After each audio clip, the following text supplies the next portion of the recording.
The transport ship drifted silently through the blackness of space, carrying recruits from 100 different worlds. They were all on their way to the same destination, the Galactic Defense Academy, the most prestigious military training facility in the known universe. It was where soldiers became heroes, and heroes became legends. And among the hundreds of recruits, one figure stood out for all the wrong reasons. His name was Elias Carter, and he was human, the only human aboard. The others stared at him as they passed through the ship's corridors, some with curiosity, some with pity, and some with open amusement. He was smaller than most of them, softer too. He didn't have armored skin like the reptilians, or 4 arms like the insectoids, or natural energy shields like the crystalline beings. He was just ordinary. 2 eyes, 2 hands, a heartbeat that sounded almost fragile compared to theirs. Whispers followed him wherever he went. "Is that a human?" one recruit muttered. "I thought they didn't send them here anymore," another replied. "They're too weak, they don't survive." Elias heard it all, but he kept walking. He didn't come here to be accepted. He came here to prove something, not just for himself, but for every human who had ever been told they didn't belong among the stars. Humans were new to the Alliance. For centuries, they had watched from the sidelines as stronger, older civilizations shaped the galaxy. But now, Earth had joined the Council, and with that came a chance to stand shoulder to shoulder with species who had been exploring the stars since before humans learned to walk upright. And Elias, a soldier from a small colony on Mars, had volunteered to be part of that chance. When the ship finally landed, the recruits stepped out into a vast silver courtyard under an artificial sky. Towering spires reached toward the stars, and banners of the Alliance fluttered in the soft wind. This was it, the beginning of their training, the beginning of their new lives. At the center of the courtyard stood Commander Zhurkin, the Academy's legendary instructor. He was a towering being of stone and light, his body carved from some crystalline mineral that shimmered with an inner glow. Rumor said he had fought in wars older than most species. His gaze swept over the new recruits like a storm. "Welcome," Zhurkin's deep voice boomed. "From this day forward, you are no longer citizens of your worlds. You are soldiers of the Alliance. You will train, you will bleed, and if you are strong enough, you will protect this galaxy from the darkness beyond." The recruits cheered, all except Elias, who simply stood at attention, his heart beating hard in his chest. He felt out of place here. Everyone else looked like warriors. They were tall and powerful, their bodies built for war. And then there was him, a lone human, fragile in comparison. But he didn't let the fear show. Fear was something he had learned to bury a long time ago. Zhurkin's eyes landed on him for a moment. A flicker of curiosity passed across the commander's face. "Human," he said, almost as if the word itself were a question. "You are far from home." "Yes, sir," Elias replied firmly. "Tell me," Zhurkin continued, "why does a human come here? You have no natural weapons. Your bones break. Your skin tears. What makes you believe you can stand among warriors?" The courtyard grew silent. All eyes turned to Elias. He felt the weight of their judgment pressing down on him, but he didn't hesitate. "Because I don't give up," he said simply. "Humans don't." A low murmur rippled through the recruits. Some laughed quietly. Others looked impressed. Zhurkin's stone-like face remained unreadable, but he gave a small nod. "Very well," the commander said. "Let us see if your spirit is as strong as your words." The days that followed were brutal. Training began before the first light and ended long after the artificial stars had dimmed. Recruits were pushed beyond exhaustion, running across gravity fields, climbing walls that shifted and changed, fighting in zero-G chambers, and surviving simulated battlefields filled with deadly traps. Elias struggled. His body ached in ways he had never felt before. He was slower than the reptilians, weaker than the insectoids, and less resistant than the crystalline. Every day he fell behind. Every day he got back up again. And every night when the lights dimmed and the others rested, he stayed awake, practicing, training, repeating drills until his muscles screamed for mercy. Some recruits began to notice. A few offered help, most didn't bother. To them, Elias was already a lost cause, but he didn't care. He wasn't there to beat them. He was there to beat himself, the part of him that whispered he wasn't enough. Weeks passed and slowly something changed. His punches became sharper, his movements quicker, his endurance stronger.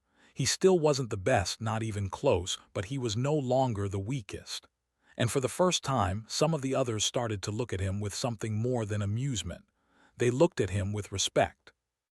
On the last day of the first phase of training, Jurkin gathered them all in the courtyard again. His gaze swept over the recruits, then stopped on Elias. "Most of you were born with power," he said, "but power is worthless without will. And this human, he has shown more will than most of you combined." The courtyard was silent, but Elias felt something shift in the air. He was still an outsider, but he was no longer invisible. And deep inside, he made a promise. Whatever lay ahead, he would face it, because he was human, and humans were made for the impossible. Weeks passed at the Galactic Defense Academy, and every sunrise brought new trials. Elias Carter was no longer the invisible recruit. He was still not the strongest or fastest, but his name was spoken with a hint of respect now, and sometimes even caution. Every failure had become a lesson, every bruise a badge of progress. But the real test, the one that would define everything, was still waiting ahead. It came on a cold morning, when Commander Jurkin assembled the recruits in the massive arena at the heart of the academy. The circular chamber was enormous, walls stretching high into the artificial clouds, the ground carved with glowing rings and shifting platforms. The air buzzed with tension. Today was the beginning of combat phase, and many would fail before it ended. Jurkin's deep voice rolled over them like thunder. "From this point forward," he announced, "you will face your enemies directly. You will learn how to survive in the field, and you will fight not just for victory but for your lives." The recruits stood straighter. Some hissed with excitement, others flexed their claws or charged their inner energy. Elias' heartbeat quickened. This was what he had trained for. This was why he was here. But then Jurkin raised one heavy hand and spoke again. "There is one rule," he said, his eyes scanning the crowd. "No weapons in combat. None. Not blades, not guns, not natural armaments. You will rely only on your bodies, your strength, your instincts, your courage." A wave of confusion spread through the group. Some of the recruits looked at their natural weapons, venomous spines, bladed tails, energy-charged fists, and frowned. "What's the point?" a reptilian hissed. "We are born to fight with these," an insectoid protested.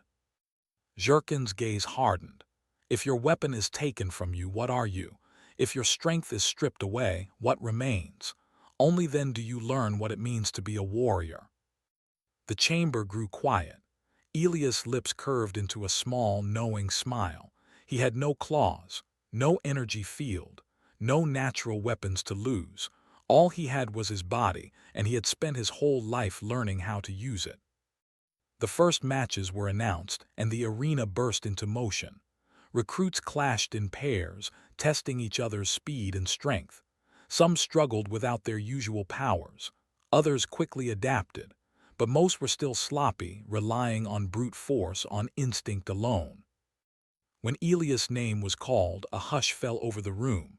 His opponent was Koreth, a six-armed warrior from the war moon of Thalkar, twice his size, covered in plated skin and feared even by his own kind.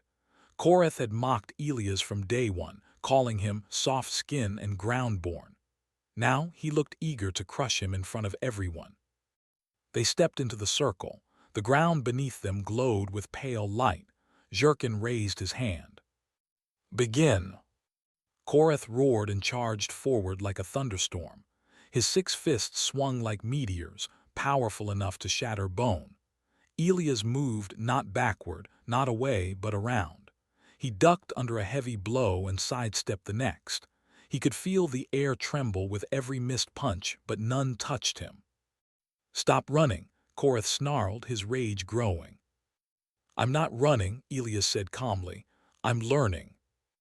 Korath swung again, faster, heavier, but Elias had already read his rhythm. He slipped inside the giant's reach, planting a sharp jab to his ribs. Korath staggered back, more from shock than pain. Elias didn't stop.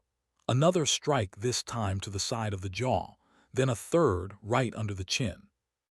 The massive warrior stumbled. His arms flailed uselessly, and with one final, well-placed punch to the temple, Korath crashed to the ground with a heavy thud. Silence, total stunned silence. The recruits stared wide-eyed. Korath, the unbeatable, the unstoppable, had been knocked out by a human with no weapons, no enhancements, no armor, just fists, just will. Jurken's voice broke the stillness. Where did you learn to fight like that, human? Elias wiped the sweat from his brow. I didn't learn it, he said softly. I was born with it. The words echoed through the chamber, and something shifted in the way they looked at him. It was no longer amusement or curiosity. It was something deeper, respect, and maybe even fear. But victory didn't make Elias arrogant. That night, alone in his quarters, he stared at his bruised knuckles and thought about what had just happened. Korath had been stronger, faster, built for war, but Elias had something else, something no one here truly understood. Humans had been fighting long before they built ships to reach the stars. They had fought storms, predators, hunger, and even themselves. Violence was written into their history, not as a curse, but as a tool for survival. They didn't fight because they were powerful. They fought because they had to. And for Elias, that truth was carved into his bones. As the days of combat training continued, Elias kept proving himself again and again. He fought crystalline beings who could harden their bodies like diamond. He fought insectoids with lightning-fast reflexes. He fought reptilians who weighed 3 times as much as he did. And every time, he found a way to win, not because he was stronger, but because he refused to lose. The whispers changed now. They no longer called him weak. They called him dangerous. And deep down, Elias knew this was only the beginning. The academy was testing them, shaping them for wars yet to come. And somewhere beyond the stars, something far darker than any training match was waiting. But whatever it was, Elias would be ready. After all, he was born with the only weapon he would ever need. The weeks that followed were unlike anything Elias had faced before. Combat phase was over, but the Academy's trials were far from finished. What came next was designed not just to test strength, but heart, and for many recruits, it was where dreams of becoming a soldier died. It began with the announcement of the survival trial, a full-scale simulation meant to mimic the conditions of real war. Each team would be dropped into a hostile training zone with limited supplies, no communication, and no backup. They had to complete their mission, rescue hostages, secure intel, or destroy a target, while surviving everything the simulation threw at them. Hunger, exhaustion, fear, and most of all, each other. Commander Jurken's warning was simple. This trial is not about who is strongest. It is about who does not break. The recruits were divided into small squads. Elias was placed in Unit 7, alongside Korath, the same warrior he had defeated in the arena, and 3 others. Sierra, a crystalline tactician with a sharp mind. Tren, a reptilian demolitions expert with a short temper. And Lyrics, a nervous insectoid scout with unmatched speed. The atmosphere in the team was tense. Korath barely spoke to Elias, still humiliated from his defeat. Tren doubted a human could contribute anything valuable. Only Sierra treated him with cautious respect, and Lyrics mostly avoided eye contact. When they were dropped into the simulation zone, a vast forest under a blood-red sky, the hostility grew worse. This mission is simple, Sierra explained as they checked their gear. We need to locate a crashed shuttle, recover the data core, and transmit it to base, but the area will be crawling with hostiles. Then we fight, Korath growled. We smash them before they smash us. Tren nodded. Agreed, we move fast and hit hard. Elias frowned. If we go loud, we'll attract every enemy in the sector. We need stealth, patience. Koreth's eyes narrowed. You think you know better, human. No, Elias said calmly. I just know that fighting isn't always the answer. The words hung in the air. Koreth muttered something under his breath, but they moved on. The first 2 days were grueling. The terrain was harsh, uneven ground, poisonous plants, shifting weather. Supplies ran low faster than expected. Sleep was rare. Tempers flared. And the enemy's robotic hunters programmed to track them never stopped searching. But Elias adapted quickly.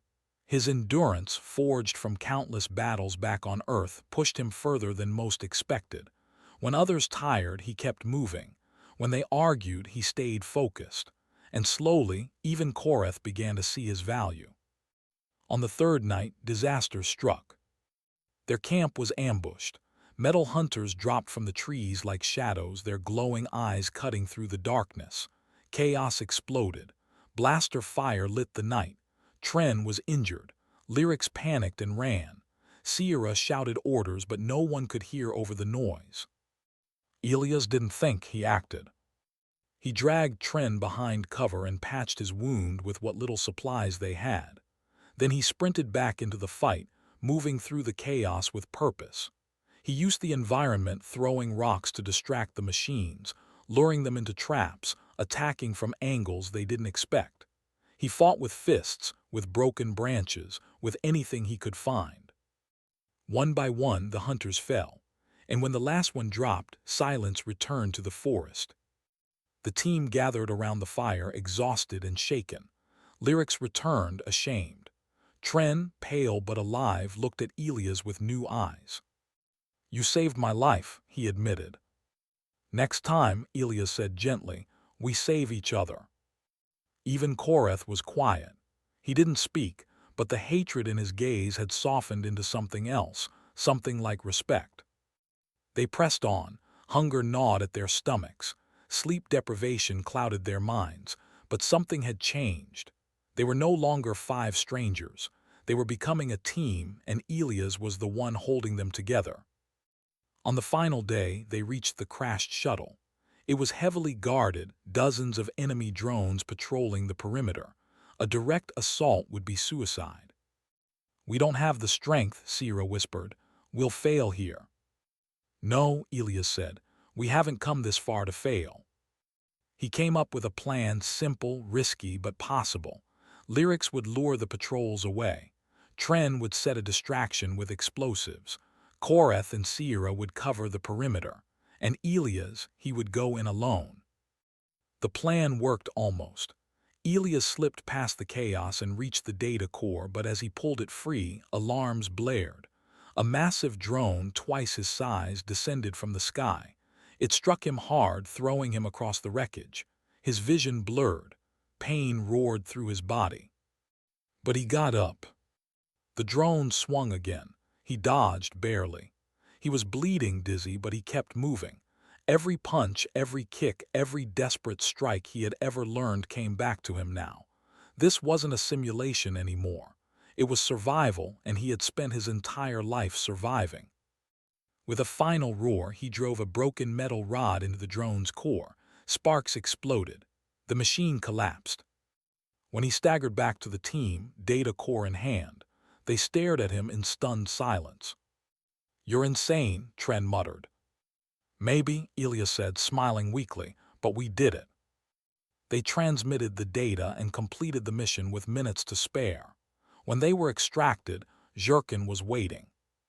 Most teams failed, the commander said. Yours did not, and I think I know why. His eyes locked on Elias, because this human refused to break.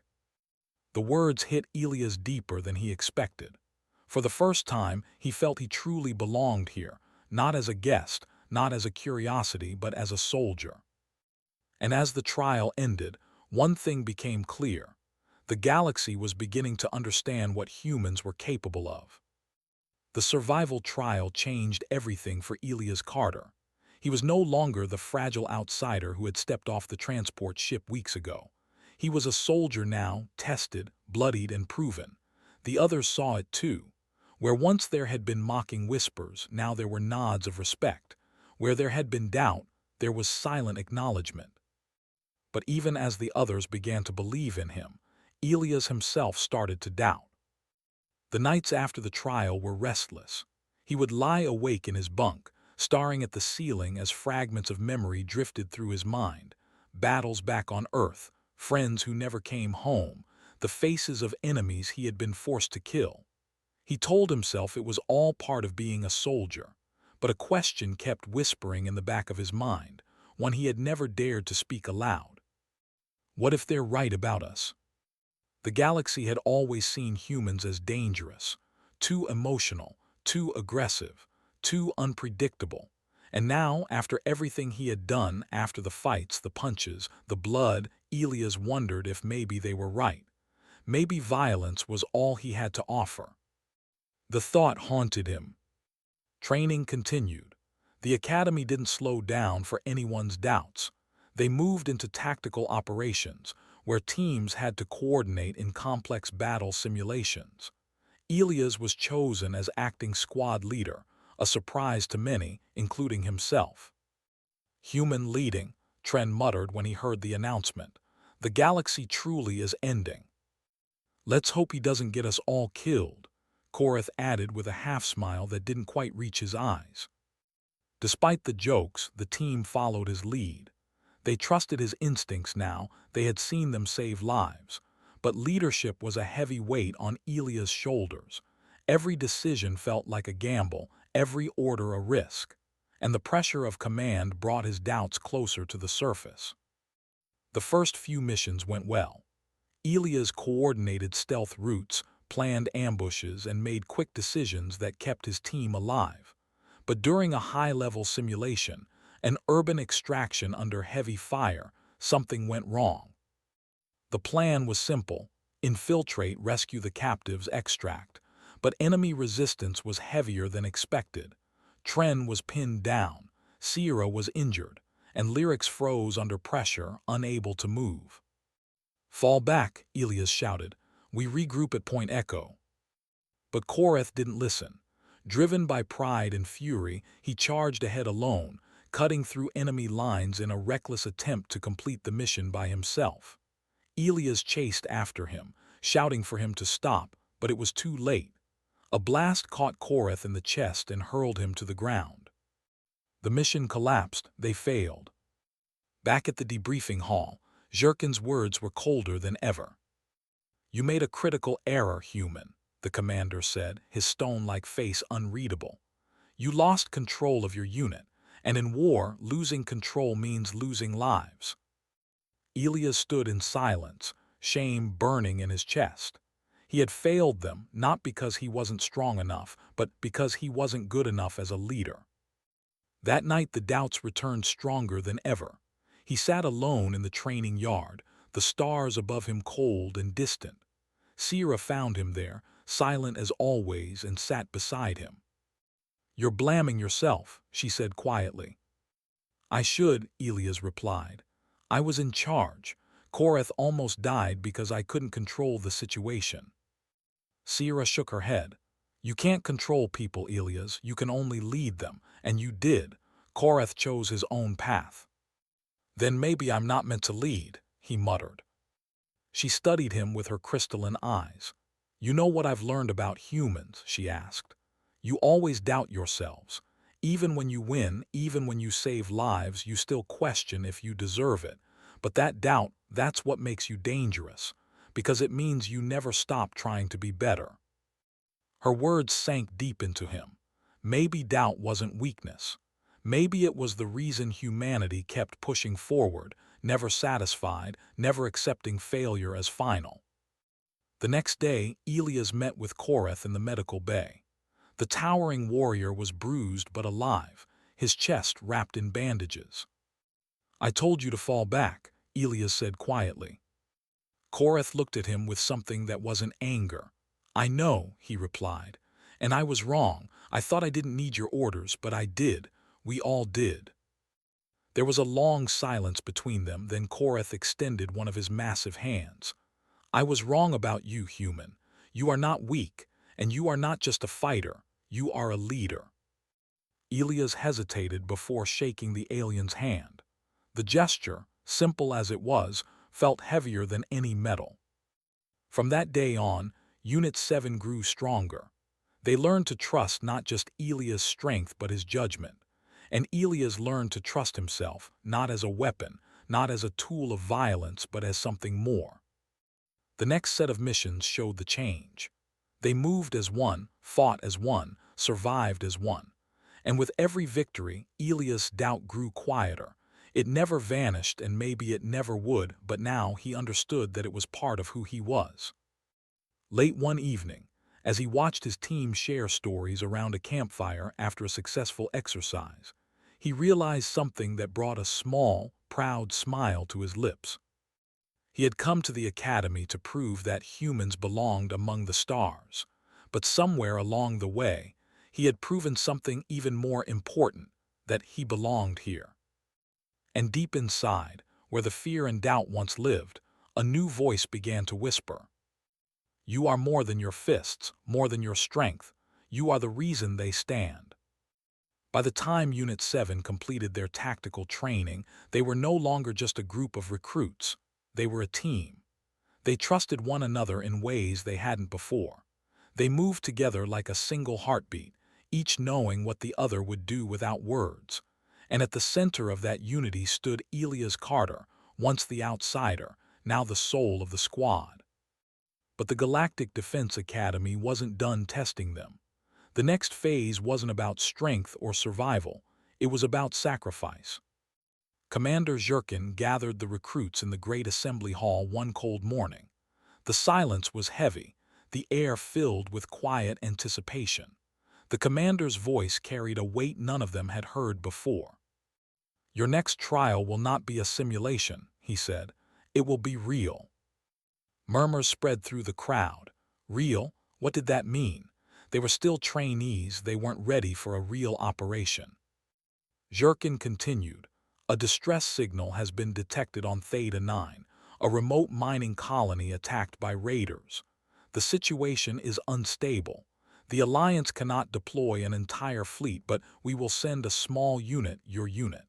Consider this your final exam. The room fell silent. A real mission, real danger, real lives on the line.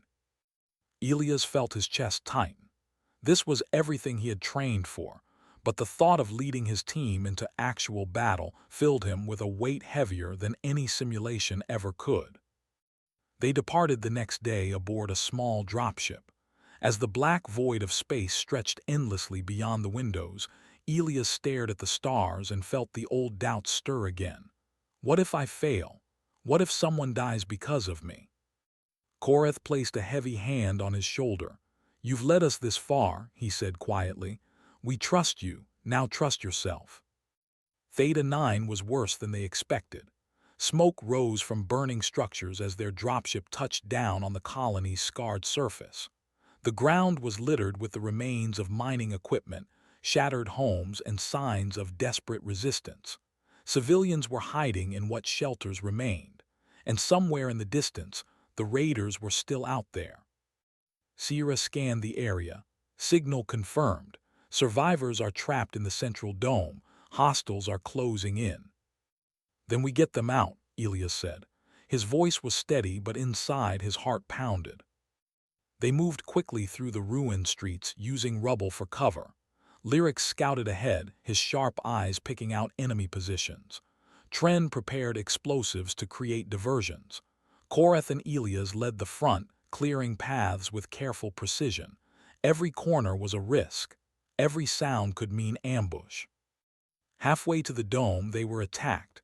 Raiders, humanoid mercenaries with scavenged armor and stolen weapons, swarmed out of the wreckage. The fight was brutal. Plasma bolts scorched the ground. Metal clashed against flesh. The team fought back fiercely, but they were outnumbered. Fall back, Elias shouted.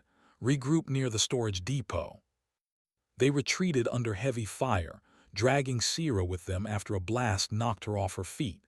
She was hurt but alive. They found shelter inside a half-collapsed building, breathing hard as the enemy regrouped outside. "We're pinned," Tren said, teeth clenched. "We won't reach the survivors if this keeps up." Elias looked around at his exhausted team, bloodied, bruised, but unbroken. This wasn't a simulation anymore. If he made the wrong call, they could all die. But if they did nothing, innocent lives would be lost. He took a deep breath. "We split up," he said. "Korath and Tren draw their attention to the west. Lyrics and Sierra circle around and guide the civilians out through the east tunnel. I'll stay here and hold them off." Korath's eyes widened. "Alone, that's suicide." "It's a distraction," Elias replied. "They'll focus on me. It'll give you the time you need." Korath grabbed his arm. "We don't leave our own behind." Elias looked him in the eyes. "You're not leaving me, you're trusting me." For a moment no one spoke, then Korath nodded. "Then we trust you." The plan went into motion. Explosions thundered in the west as Tren and Korath attacked. Lyrics and Sierra slipped through the shadows, heading for the survivors. And Elias, armed with nothing but a salvaged rifle and his own resolve, stepped out into the open. The raiders saw him and charged. Plasma bolts screamed past him. He ducked, rolled, fired back. He moved like a ghost, weaving through the chaos, drawing them further and further away from the dome. He was outnumbered 10-1, but he didn't care. Every second he held their attention was a second closer to saving lives. A shot grazed his shoulder. Another burned across his side. Pain exploded through him, but he kept fighting. He remembered the words Jurkin had once said, "If your weapon is taken from you, what remains?" What remained was this, the unbreakable will of a human who refused to stop. Finally, just as he fell to one knee from exhaustion, a voice came through the comms. "Civilians secure," Sierra said breathlessly. "We're on our way back." A smile broke across Elias' bloody face. They had done it. They had saved them. When the team reached him, the raiders were retreating. Korath lifted Elias onto his shoulder as the dropship descended to extract them. The mission was a success. The cost had been high: bruises, burns, broken bones, but they had protected innocent lives. Back on the ship, as medics treated his wounds, Elias lay in silence, staring at the ceiling with tired eyes. He had risked everything, and for the first time he truly understood what it meant to be a soldier. It wasn't about strength or glory. It wasn't about weapons or victories. It was about sacrifice. And as the ship soared back toward the academy, Elias knew one thing with absolute certainty. He would sacrifice everything again if it meant protecting those who couldn't fight for themselves. The mission to Theta 9 changed Elias Carter in ways he could never have imagined. The scars on his body were proof of the battle they had fought, but the scars inside him ran deeper. For the first time since stepping foot in the Galactic Defense Academy, he had seen real war, real suffering, and real death. And though they had saved lives, the weight of those they couldn't save still clung to him. Back at the academy, life moved forward, but Elias felt stuck. The cheers of the crowd during graduation drills, the applause from instructors, the praise from Commander Jurkin, none of it touched him. At night, he lay awake and saw the faces of the people they hadn't reached in time. Their fear, their cries, their silence. Korath noticed the change first. "You've gone quiet," he said one evening in the barracks. "Too quiet." "I'm fine," Elias replied, forcing a smile. "You're lying," Korath said bluntly. "You're carrying something heavy. Share the weight, brother." Elias shook his head. "I was responsible for their safety. I should have done more." Korath sighed deeply. "You risked your life for strangers. You saved hundreds. But you mourned the few you could not save. That is the curse of a warrior with a heart." The words stuck with Elias. Maybe it was a curse, but it was also what made him human. As days turned into weeks, a new storm was brewing. The Alliance had received intelligence about a hostile force known as the Karn Dominion, a ruthless military power expanding its reach across the Outer Rim. Their fleets were vast, their soldiers merciless, and they were heading toward Alliance space.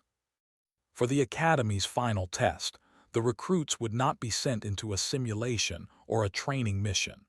They would be deployed into a real defensive campaign, one that could decide the future of the Alliance.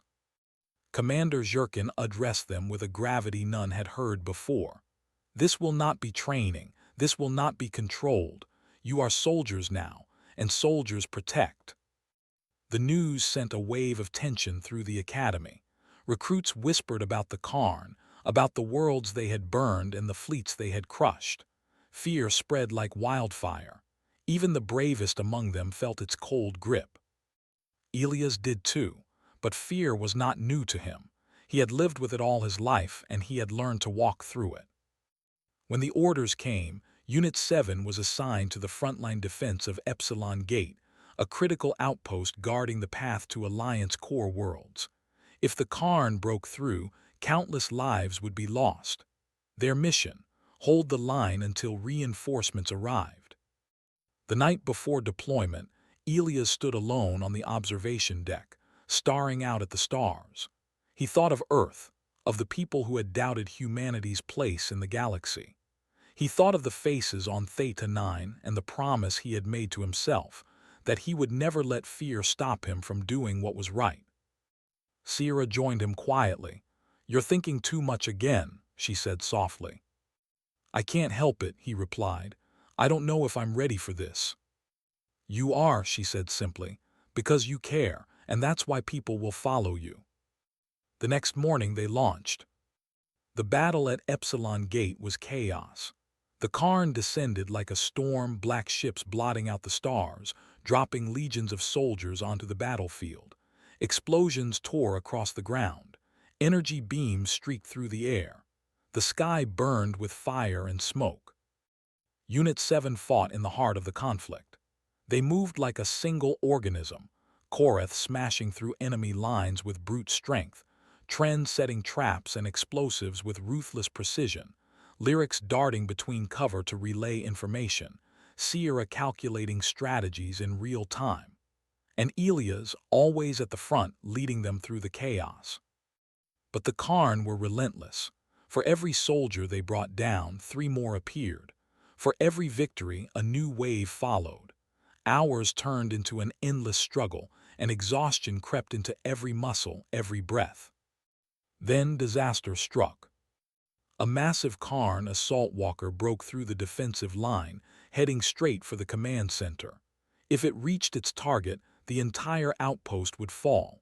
The Alliance would have no chance. "We can't stop that thing," Tren shouted over the comms. "It's too strong." "We can," Elias said, his voice steady, "but not together." He knew what he had to do. It was reckless. It was suicidal, but it was the only way. Korath Tren hold the perimeter. Sierra guide the artillery. Lyrics cover the civilians. I'll handle the walker. "What, alone?" Korath roared. "That's madness." "Maybe," Elias said with a faint smile, "but madness is what humans do best." He broke from the formation and sprinted across the battlefield, dodging explosions and enemy fire. The walker loomed before him, a towering machine of steel and death. Every instinct screamed for him to turn back, but he didn't. Climbing onto its leg, he fired his weapon into exposed joints, searching for weaknesses. Sparks flew. The machine roared and shook, trying to throw him off. He climbed higher until he reached the main hatch. With trembling hands, he planted the last explosive charge they had left. A blast of energy slammed into his side, sending pain ripping through his body. He was bleeding, barely conscious, but with every ounce of strength left in him, he pressed the detonator. The explosion lit up the sky. The walker shuddered, groaned, and collapsed in a fiery heap. When the dust cleared, Elias lay on the ground, motionless. His vision blurred. The sounds of battle faded. For a moment, everything was silent. Then voices, his team, running toward him. Korath lifted him in his massive arms. "Stay with us, human," he growled, his voice trembling. "You're not done yet."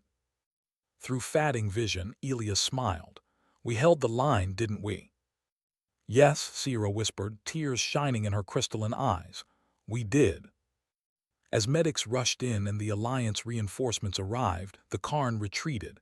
The outpost stood. The line held. And in that moment, Elias Carter understood the truth he had been chasing since the day he arrived. He wasn't just a soldier, he wasn't just a fighter, he was a protector. And that was the greatest weapon humanity had ever forged. The battle for Epsilon Gate was over, but the memory of it would live forever. The stars above the outpost still glowed faintly red from the fires of war, and the ground was littered with the scars of the fight. For days after the last shot was fired, teams worked to rebuild what had been lost. And among the wounded and the weary, one name was spoken again and again: Elias Carter. He woke up 3 days later in the medical wing of an Alliance flagship. The steady hum of the ship's engines was the first thing he heard. The dull ache in his chest and arms was the second. His body felt like it had been through a storm. Broken bones, burns, and deep scars marked every inch of him. But he was alive.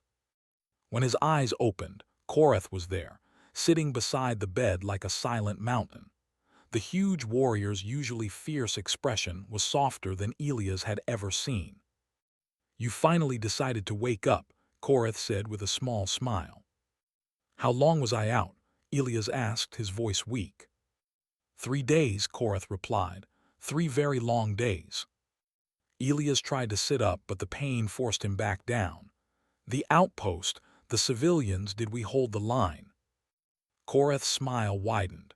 "We did, because of you. The Karn retreated. The Alliance is calling Epsilon Gate a miracle." A heavy breath of relief left Elias' chest. He had done what he came here to do. He had protected them. But as the days passed and the wounds healed, he began to understand something deeper, something that went beyond the battle itself. One by one, the people he had fought beside came to see him. Tren, the tough reptilian who once doubted him, brought a piece of the destroyed walker's armor as a gift. Lyrics, the shy insectoid scout, thanked him with tears in his eyes. Even Sierra, always composed and calm, placed a hand on his shoulder and said softly, "You showed us what leadership truly means." But the moment that meant the most came when Commander Zhurkin himself visited. The towering instructor stood at the foot of Elias' bed, his stone-like face unreadable as always. For a long time he said nothing. Then he spoke, and his words carried more weight than any metal. "Do you remember what I said on your first day?" Zhurkin asked. "I told you that you had no weapons, that you were too fragile to survive among warriors." Elias nodded weakly. "I remember." "I was wrong," the commander said. "You were never unarmed. You were the weapon, your courage, your will, your humanity. And in the darkest hour, that weapon turned the tide of battle." The words hit Elias deeper than he expected. All the pain, all the doubt, all the fear he had carried since the day he arrived, it all melted away in that single moment. For the first time, he truly believed it. He belonged here. Humanity belonged here. Weeks later, the Galactic Defense Academy held a special ceremony, one that would be remembered for generations. The Great Hall was filled with soldiers, commanders, and ambassadors from every corner of the galaxy. The banners of the Alliance hung proudly overhead, and at the center of it all, Elias Carter stood in his formal uniform, the scars of battle still visible on his skin. Commander Zhurkin stepped forward and spoke to the gathered crowd. "Not long ago, this human arrived at our academy, small, weak, and alone," he began. "Many believed he would not last a week, but he did more than last. He endured. He grew. And when the galaxy needed him most, he stood against an unstoppable enemy and refused to break." The hall was silent as Zhurkin turned toward Elias. "He taught us a lesson we will never forget, that strength is not in claws or weapons, but in the heart that will not surrender. And that is why today we honor him." The commander pinned a golden insignia, the highest honor of the academy, on Elias' chest. The hall erupted into applause. Aliens of every shape and size rose to their feet. Some roared, some cheered, some simply placed their hands over their hearts. Elias stood there, overwhelmed. He had imagined this moment 1,000 times, but reality was different. It wasn't pride that filled him, it was gratitude. Gratitude for the journey, for the friends who had fought beside him, for the chance to prove what humans could be.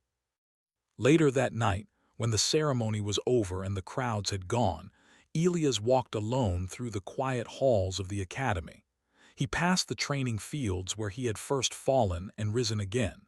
He passed the arenas where he had fought without weapons. He passed the command center where he had once doubted himself. And then he stepped outside beneath the stars. The galaxy stretched out before him, vast, infinite, waiting.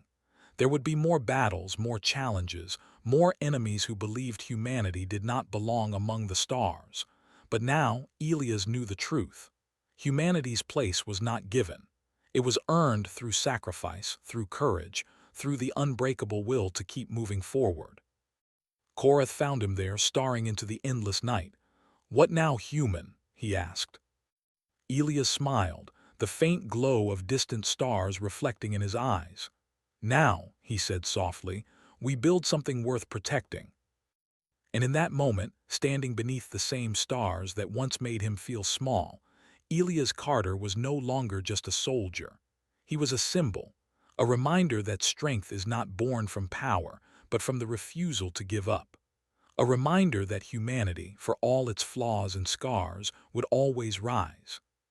He had been told once, "No weapons in combat." And he had answered, "I was born with them." Now the galaxy knew what that meant.